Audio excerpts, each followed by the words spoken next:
Tumaas daw ang demand sa manok sa ilang pamilihan sa Metro Manila. Kumustahin natin ang presyo kung tumaas din. Live mula sa Maynila, may unang balita si James Agustin. James!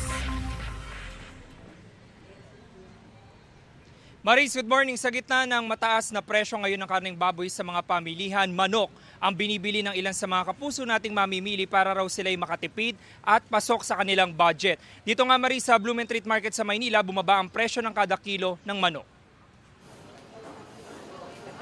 Sumipa na sa 400 pesos per kilo ang presyo ng yempo, habang 340 pesos per kilo ang laman ng karneng baboy sa Blumentritt Market sa Maynila. Kaya bilang alternatibo, manok ang binibili ng ilang suki.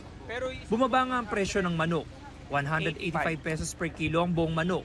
Mas mababa kumpara sa 195 pesos per kilo noong nakaraang linggo. Kapag choice cuts tulad ng hita at petso ay 190 pesos per kilo. Habang chicken wings ay 200 pesos per kilo. Mas mababa na yan ang 10 piso kada kilo kumpara noong nakaraang linggo. Gano'n naman po talaga ang presyo ng manok, hindi siya stable. Malikot yung presyo ng manok, minsan bababa, minsan tataas. Pero last week, bakit mataas? Siyempre po, maliliit yung manok and then, di ba dumaan po yung summer. So, maraming namamatay na manok. Si Boy, 3 buong manok ang binili. Binawasan na raw muna nila ang mga putahe na may karneng baboy para kahit papaano ipasok sa budget. Para po, makababa ng presyo, makabawas. Kasi mahal nga po ang baboy, laki ng tinaas eh. More than 40 pesos per kilo ang tinaas sa amin ng baboy. Dati magkano lang.